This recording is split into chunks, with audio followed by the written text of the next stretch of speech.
partager la souffrance avec les autres, c'est donner du sens à la vie. Je suis en colère après ces jeunes gens qui pensent qu'ils sont dans un monde virtuel, qui vont se casser la gueule. Certains vont se casser la gueule. J'ai un patient. Enfin, ça n'a pas duré longtemps, ça a duré 2 séances. Il est pas revenu. Il vient parce qu'il a des problèmes de couple. Il a 22 ans. Il a des problèmes de couple, il est un peu jaloux, etc. Donc je lui demande d'expliquer un peu ce qui se passe, comment il vit. Alors il est en couple depuis 2 ans avec son ami. Et comment s'organise, va dire, moi je suis à Béziers et elle est à Strasbourg. Alors, bon.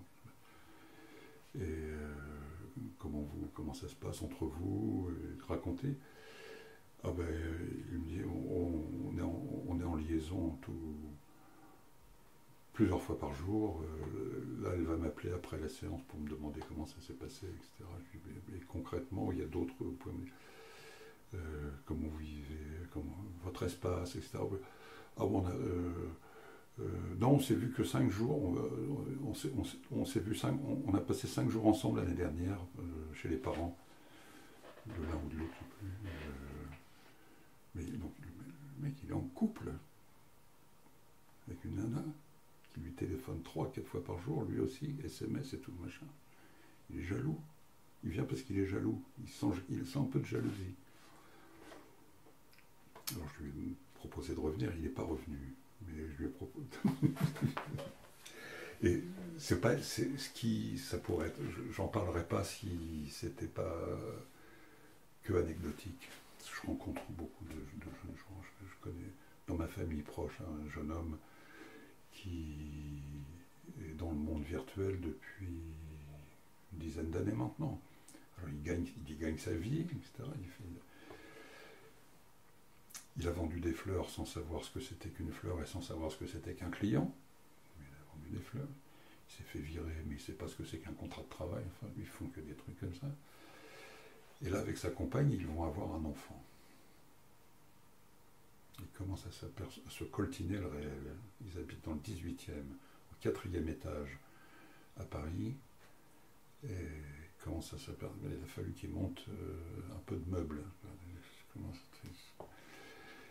Et commence et je trouve que dans cette là encore c'est un exemple, c'est pas une généralité, mais la jeune femme qui est enceinte de 4 mois, 5 mois, 6 mois, elle se coltine beaucoup plus rapidement que lui son rapport au réel. Lui il a encore faire des équations sur internet pour savoir comment on va monter le pack de lait enfin bref. Mais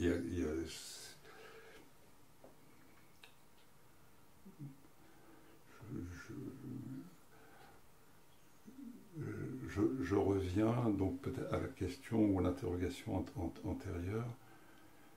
Je pense que ce qui m'apporte beaucoup dans ma vie, c'est son côté charnel. C'est-à-dire que c'est de l'esprit qui est dans de la matière qu'on appelle un corps, des corps, qui se positionnent les uns par rapport aux autres. Ouais.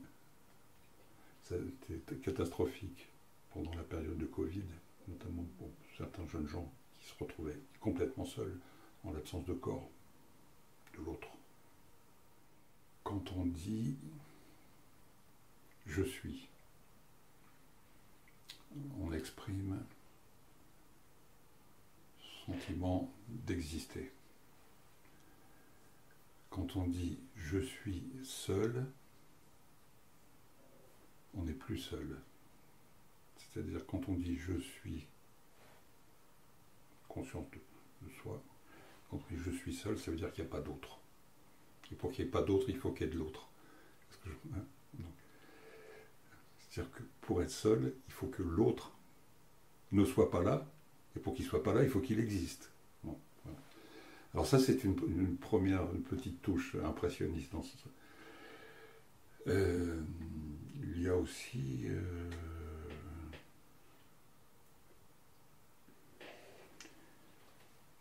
le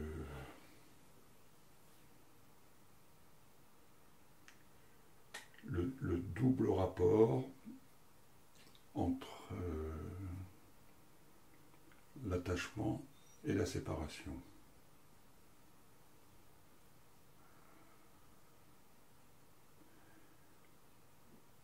Pour être attaché, pour que l'enfant, le bébé, se sépare, il faut qu'il ait été attaché. Donc, par exemple, on voit dans les troubles précoces de psychose infantile que ce non-attachement est souvent présent. Et qu'un des traitements, c'est essayer de retravailler. Donc pour se séparer, il faut être attaché. Mais si on vit séparé, il faut recréer de l'attachement. Voilà. Il y a un chanteur qui chante ça assez bien, je trouvais, Cyril Mokayesh, qui dit... attends, qu'est-ce qu'il dit?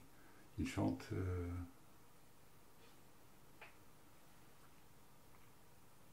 rien ne m'attache, tout me retient. Donc c'est une ambivalence profondément névrotique, j'allais dire, mais très originale. De pouvoir se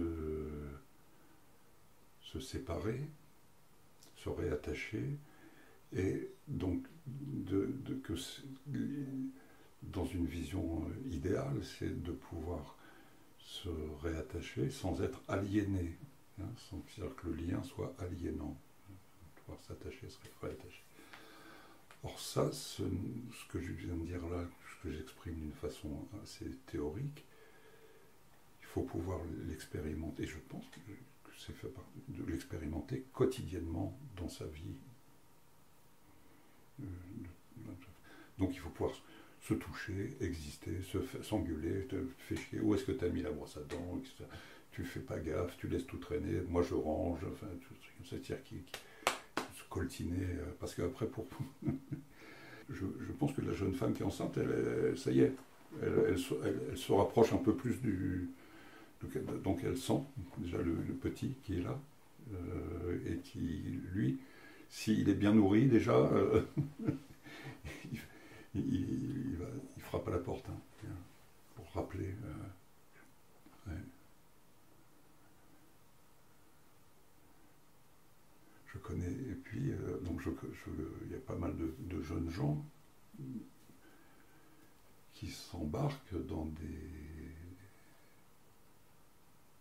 spéculations financières autour de l'Ethernet, Bitcoin, etc., qui sont des monnaies virtuelles, mais qui ont une des caractéristiques, c'est qu'elles brisent le lien social, les obligations sociales, de l'impôt, de la traçabilité, du blanchiment, etc. Je pense que ces jeunes gens sont trop attachés au virtuel et qu'il faut les réattacher au réel.